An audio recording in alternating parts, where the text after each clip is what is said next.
I'm Aislinn Green, and welcome to Travel Tales by Afar. This season, we're highlighting explorers of all stripes.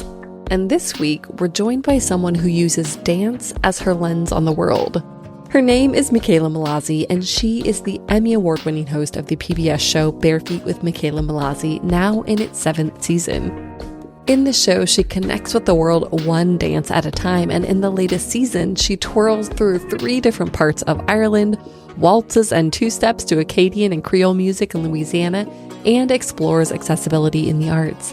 I love Mickela's show because I also love to dance. I grew up in the world of Swedish folk dancing. That is a story for another episode, and have dabbled in many different forms of dance over the years, from ballet and modern to salsa and swing. I love the movement, the cultural threads. It's a connection like no other. So in our conversation, Mickela shares some of her favorite early memories of experiencing those dances, what she has learned after more than 15 years of running bare feet, and where her dancing feet will take her next.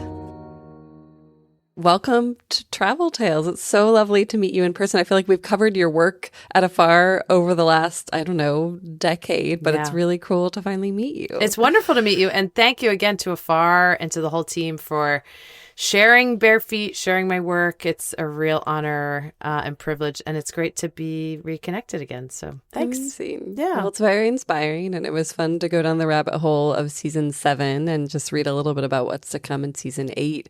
So as we were just discussing, you've been doing this work for a very long time, 9 seasons. It sounds like 15 years in total. So congratulations. Thank you. And how has it changed and evolved? How have you changed over all of those years? Yeah, immensely. It has and it hasn't, in the sense that the mission of Bare Feet has always been the same, of connecting with the world through the lens of dance and music. That's never changed.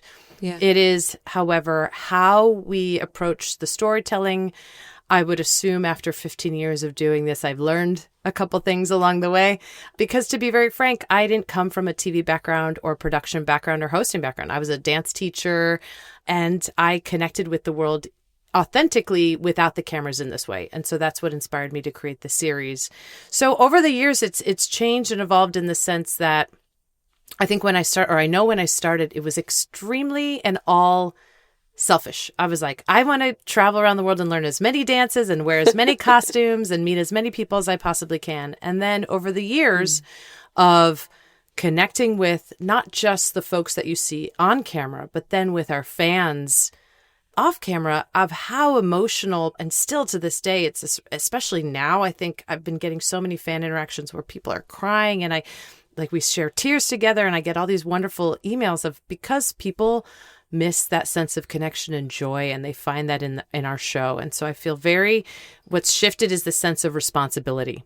Being part of PBS and the public media system, it's educational, informational programming, but with that responsibility of representation for marginalized communities that we really focus on trying to give voice to. It's our platform, I go into these communities, I'm accepted into these communities. They're very open with me, but I feel a heavy responsibility of trying to tell the most authentic, truest story and let them tell their story as clearly as possible. That's what's changed. Yeah. Well, there are a couple of episodes that I can think of from season 7, but do you have specific examples from either season 7 that's out and season 8 that's to come of how you are in these communities and encouraging them to tell their own stories, or how you kind of widen that lens a little bit? Yes, of course. Season 7, we feature a whole accessibility in the arts episode. I grew up in the disability community. My sister has cerebral palsy. She's a wheelchair user. And I know it gives me a unique perspective and approach to the disability community. So much so that even my crew, I think a lot of people don't know, how do I say this? They're apprehensive about connecting with people with disabilities and the disability community because they don't know what's appropriate to say. It's like, these are just people, And what's amazing is our crew is like, oh my God, these people are hilarious. And this person's and they're making jokes about using a wheelchair. And it's like, because it's like, they're just like us, And so I think what we tried to bring in that episode was not only showcasing that there are professional dancers and artists that are disabled, but that it's okay to be curious, and it's okay to ask questions, and it's okay to want to learn more and talk to people. And I think because of my personal experience in the disability community, I feel 100% comfortable in that space. And it really lent itself, as I find myself as the conduit to bring the audience into these communities. But particularly in our accessibility episode, I wanted to shed light on that, and I wanted to kind of dig deeper into my own journey of that as well. I get emotionally in one segment in particular, but we didn't want it to be a pity party. Like, it's not a pity party. This is not what it was meant to be.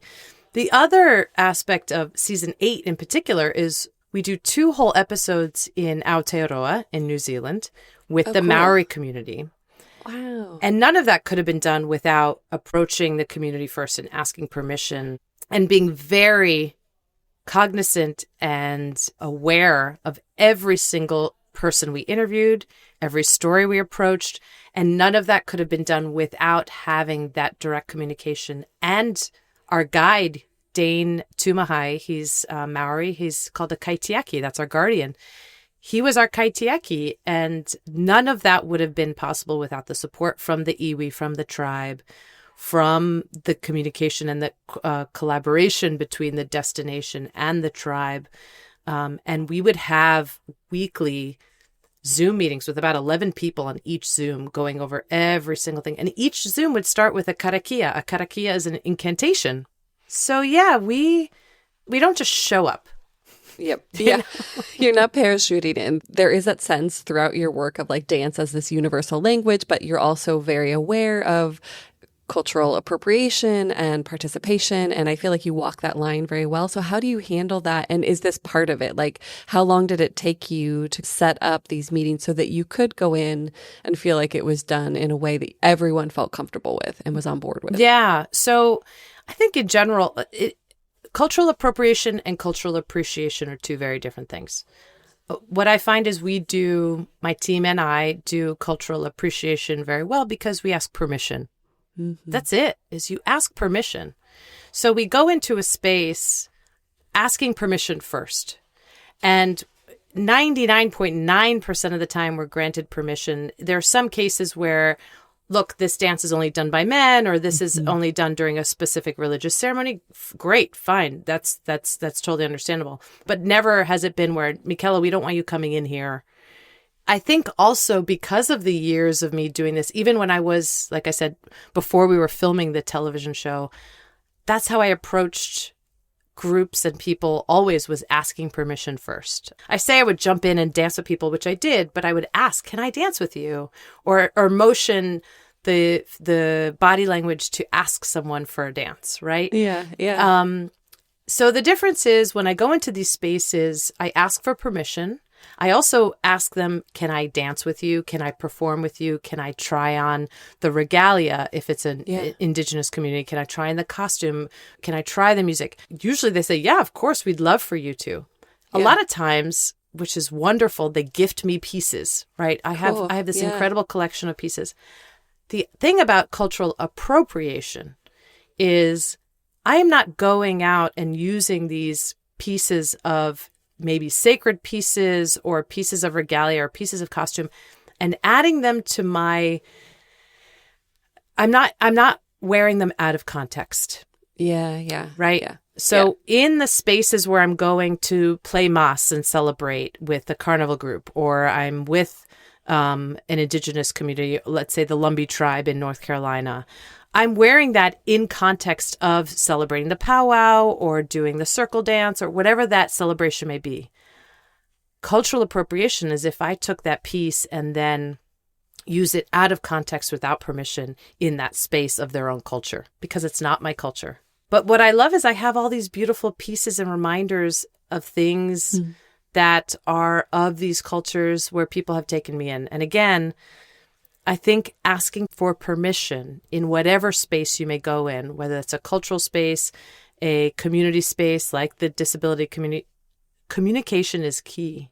You know, it seems so simple, but I think that my sense sometimes with people, and it's like what you were saying about your crew maybe feeling a little uncomfortable and not sure how, is people, when they feel discomfort, it feels scary to ask, or it feels like you're going to show up as ignorant. And so that's when that communication breaks down. And I think it's not usually done out of malice, but more out of discomfort, not understanding the protocol. So that's really cool. Well, I would like to go back to the beginning of it, because it seems like you grew up a dancer. So did you also grow up a traveler, or did you have that thirst to explore new places, that curiosity?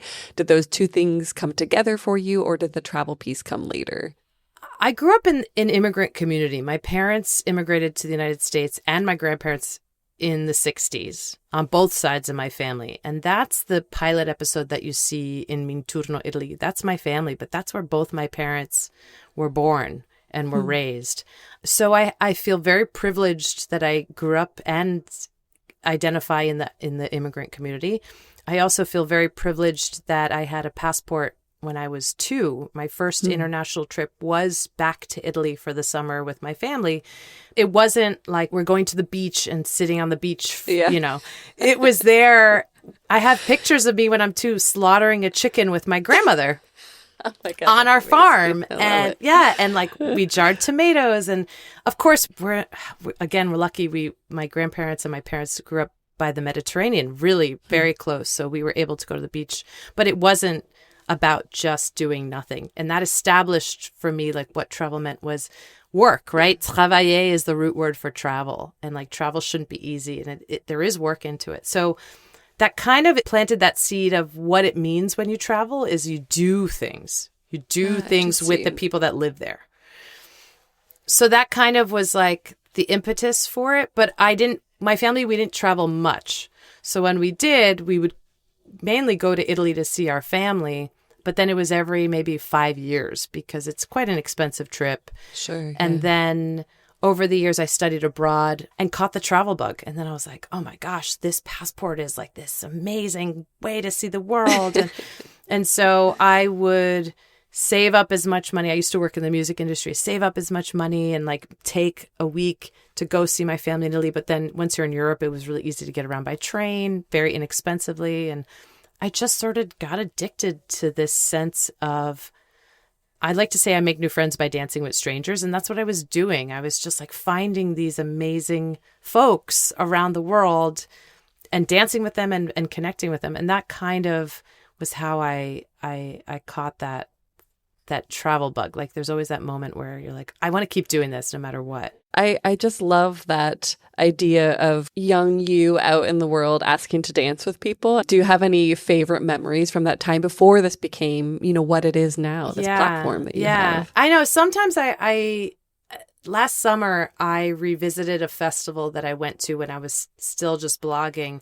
And it kind of reminded me of why I started the project. I have to sometimes, it's a job. I love my work, but it is a job.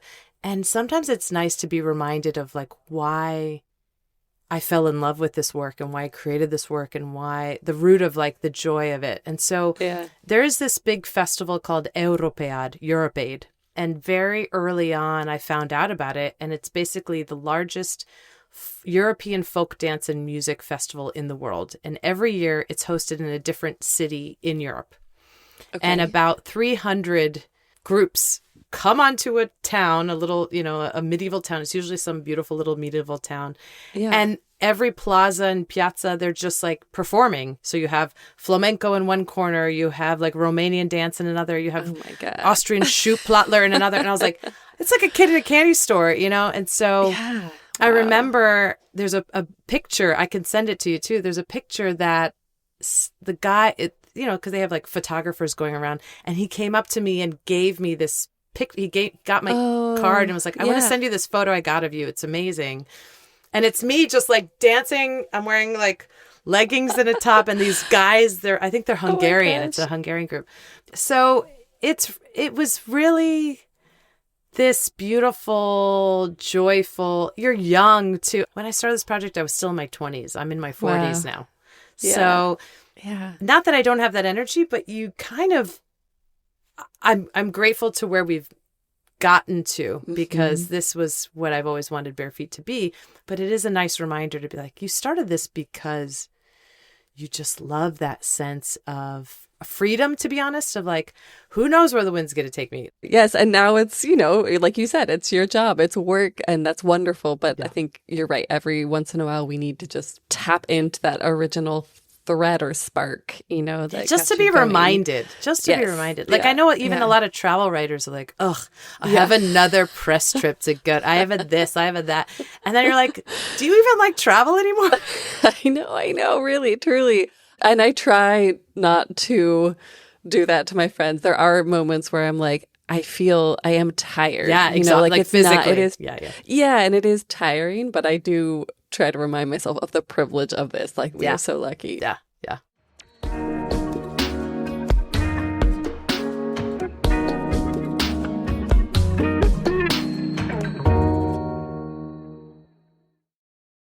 Kaylee Cuoco and Sam Claflin star in the MGM Plus original series, Vanished. When the man Alice loves disappears on a train to the south of France, every romantic memory becomes evidence. Every intimate detail, a potential threat. She thought she knew everything about him, but she may not even know his real name. 4-part thriller Vanished premieres February 1st on MGM Plus. Finding the truth is a dangerous affair.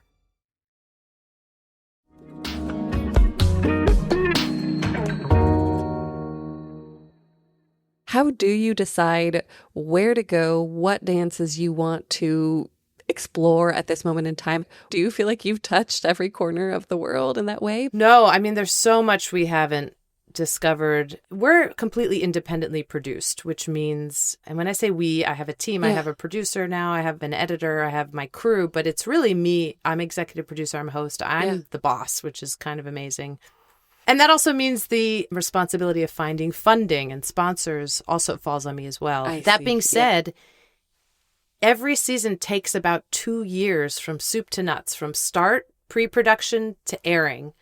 Takes almost 1.5 to 2 years of planning, scheduling, filming, editing, fundraising, distribution. And it's a lot more than people think it is. And I'm in every part of that process. I'm not just the host. Hosting and being on camera is like 10% maybe of my work. Wow. Which is pretty amazing that's what most people see is just that.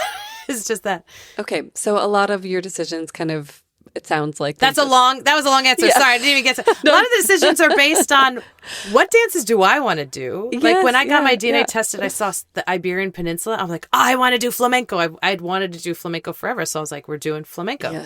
And I can make that decision. Plus, we then work with the destinations and tour operators as partners to help us facilitate this because we have a very small budget and we're public television, so we don't get funding from PBS. So a travel show is quite expensive. So we do work with local tourism boards, destination marketing organizations, tour operators, partners. Some are completely out of pocket once we have budgets, but it's really about what are the dances I want to do? It's like, I get to be a little selfish. Yeah, of course. I mean, that's the inspiration piece for you, right? Do you feel like you have this catalog of dances in your mind at this point in time? Or does it, you learn something and then it fades a bit? Or like, how do you celebrate all of the things that you've done in the past? Yeah. Too? So I'm lucky. I have a film crew that follows me everywhere I go when I'm traveling. That's how I celebrate it. My editor thinks it's hilarious. I have a really great memory. Once that camera starts rolling, I remember so much because I'm also editing. I'm also writing all the voiceovers. So I remember like we'll be doing edits and I'm like, there's a moment when I say this and this and this. And he's like, I have such a great memory about that. Yeah. But what I cannot do is if I'm learning a dance that I've never done, which a lot of times they are dances I've never done. Yeah. The second that person is not in front of me dancing, I have no idea what my body just did. Most of the time we're not dancing in a studio, so I don't even know what I look like. Think about it. There's no mirror. Totally. Yeah. Yes. And I don't go beforehand to rehearse. There's no rehearsal. That is truly like what we see is really you learning in that moment. Yeah. Okay. Yeah. And I've had fans be like, you must go 2 days. I'm like, no, the fun part is me screwing up and like having these fun moments. So I don't know genuinely, I keep thinking while I'm filming, like, oh, I think I screwed up. Like, I think I don't get it. I'm like, it's not working. It's not working. And I'm like trying. And then I watch back and I'm like, oh my God, it worked. Yeah. It definitely worked. I did get it. It did get it. But the point is not getting it. The point is having that interaction and sharing that beautiful sort of energy together. There's a thing called entrainment. Humans want to be in synchronicity with each other, right? In synchronization. So if you think about when, let's say you're sitting, for example, at a Cracker Barrel and they have all those rocking chairs. Yeah. And you sit down and everyone all of a sudden is rocking together. That's entrainment. You naturally want to be in step. So that's what's happening almost immediately every time I dance with someone, is that I have this weird ability and strange skill that I've figured out how to make a living off of understanding and reading that movement and getting in line and in step with that person almost immediately. And that's where we have this wonderful communication. And what's beautiful about that is they are having fun with me because it's not awkward. I know just enough, but I can't remember. And most of the time I have maybe 20 minutes, half an hour. There's no way I'm going to be proficient in tango. What it does inspire me to do is if I want to take that lesson again or take those dance lessons when I come back home, if I have the time. What it also has been beautiful because of the hundreds of styles of dance I have learned over the years is that I feel the resemblances and the connections through like migration stories of how these rhythms and dances are connected. So like, for example, in Ireland has Irish step dancing, what you've seen in river dance, right? Yeah. But the grandfather of that is called sean-nós. Sean-nós means old style. And that's what was around in the 1800s prior to the big immigration to the United States. When I learned sean-nós, I was like, this feels like clogging and flat-footing down in Appalachia, which I had done. And it is because as that dance was popular, those immigrants brought that with them and it was settled in West Virginia, North Carolina, Appalachia area and dance and then mixed with the other communities, the Black community that was there, the African-American community. And then it evolved into tap dancing and brought more north and was mixed with jazz. And then you see that what stayed in Ireland, sean-nós, then became what we know as Irish step dancing today. And then the feshes and all the competition. So you have tap dance and Irish step dance are very different. But Totally. The root of it is so clear. So that happens over and over and over again. And that's what I keep with myself. It's not like I'm going to be a professional Irish step dancer.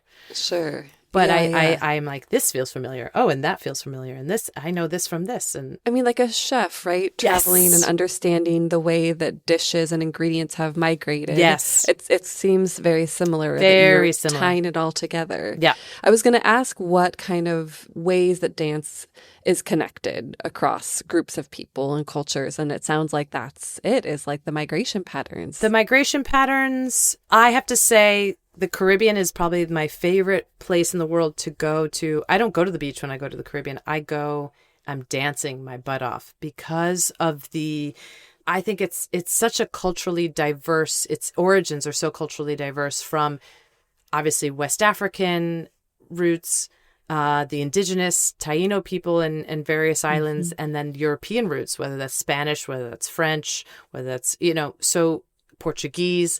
You have this, horrific history of how all of that came to be, but the beauty of the art and culture and dance and music and language and food and costume and all these things, to me, are the most fascinating that I've been to in the world. But that's where you really see and hear these rhythms kind of come to life. And you're like, I've heard that before. I felt that before. On the other side of it is also in New York, when we have these immigrant communities, it's really special to see how immigrant communities preserve and maintain and pass down their traditions, because dance and music is a form of cultural identity, right? So when you do go to a place that you create as your new home and you find this sense of community, dance and music is part of that. And that's what's so beautiful about filming Bare Feet here in New York is we're never at a loss of communities to connect with. It's really incredible. It's really incredible. How interesting to see how it manifests in New York after you have perhaps seen those dances in other parts of the world, how it's similar, maybe how it has changed a little bit over the years. That's so cool. Yeah. Well, are there certain dances that you have come home and committed to learning more about? For a little while, I was trying to this was years ago, I took tango, because Argentinian tango. It was really lovely taking some lessons here, but it was very different because I think when you're in Buenos Aires, it's this whole culture around milongas and going out in the evening and replicating that is, I think I realized I fell in love more of the experience around tango versus just taking a tango lesson. Yeah. But like you said, there is something about being in the place and participating in this activity in situ. We did an episode on Puerto Rico and music, and I saw a lot of those same connections that you talked about. And I took a dance class, and it filled me with so much joy. And it was something that I was like, I'd love to do this when I get home. But I was like, I think part of it is just being here and feeling like I'm connected to Puerto Rico in a different way. And I think that's what we try and convey, is that especially in American media culture, dance is associated with the studio, a dance studio, like Dancing with the Stars. So you think you could dance. And those are all amazing, amazing dancers, or ballroom dance, or, but the dance outside of that is about culture, and isolating that culture in a confined box really dilutes what the experience of it and what it actually represents. But when you have it in context of celebrations and holidays or family gatherings or whatever it may be, it heightens up of like, oh, this makes sense, right? This makes sense of why the dances were done in the first place. And that you don't have to be perfect or even have a dance background to join in, right? Yeah. So do you have advice for people who might either be interested in dancing with folks while they're traveling, or that have never thought about it, but maybe would be inspired after watching or listening to you? So I want people to take into consideration, most of our fans are not dancers. And I love that. What I do is I found something that I love, and I found other people that love it just as much, and I connect with them to share it with me. So that may not be dance for you, but it may be something else. It may be cooking. It may be hiking. It may be stargazing. It may be bird watching. It may be pottery. I would say, if you want to try dance because you love it, please. There are, especially during a festival or a holiday or some big celebration, it's kind of the ultimate way to jumpstart into that, because people are doing it openly in public, and it's like very socially acceptable to go up to people and ask them to dance. But I would say, whatever you love doing at home, do that when you're traveling. That's it. That's the key to like having the best travel experience. If you love running marathons, go run marathons around the world. That's the coolest thing. I wish I liked running marathons, because you get a completely different perspective of a place, because when you're running in that space, it's so much more vast and beautiful. So find what you love to do at home that genuinely brings you joy, and find that community in the place that you're going or the activity, and you'll find local community. I'm more about finding the local community versus other travelers. Very good advice. Where do you want to go from here? Both truly like dances that you would like to learn and how you want to evolve. I know you did tours for a brief moment in time. I don't know if that's something that you've been thinking about bringing back. Yeah. So season 8 comes out in December, and I know that the show is ready for a bigger audience. I love being part of public television. I love PBS. We won't take our shows from PBS, but I do believe and see and have been sort of in the works of bigger distribution for the show and a bigger audience and bigger platform. I can't share anything yet, but it is exciting. Yeah. And it's been in the works for a long time. So cool. I'm excited for that. Yeah. I am in the process of writing a book to talk about the journey of bare feet and how connection, just really about connection with the world. Because I think I know a lot of people feel very disconnected at a time where we're the most connected digitally. So I really want to talk about that sense of connection, because that's the biggest message I get from my audience is like, I feel like I'm with you. I feel like I know you. And I just love how you connect with the people that you're dancing with, but also with us. And so we're doing something right. We're doing something right. And then for the destinations, I've been to Puerto Rico so many times, but we finally want to do an episode of Bomba. I love Bomba. Yes, I know. It's beautiful. So good. It's beautiful. And then the Aboriginal community out in Australia. Yep. I want to get to Tanzania. We've been wanting to dance in Tanzania, and so many places. There's so many places that I haven't hit. So we're working on those destinations, but it's as long as my knees don't give out, I'll still do this. They'll have great bionic knees by the time that comes around. You'll be dancing into your hundreds. I hope so. I hope so.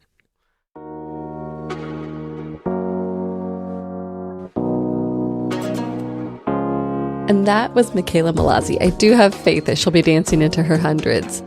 So, of course, in the show notes, I have linked to Mickela's website where you can watch all of her dancing adventures, including Season 7, which we talked about, and Season 8 when it debuts in December. I've also linked to her social media handles and several Afar stories featuring her and her work over the years. And if you look closely at this week's episode art, you'll see that it's the photo Mickela mentioned in our conversation featuring that early dance experience.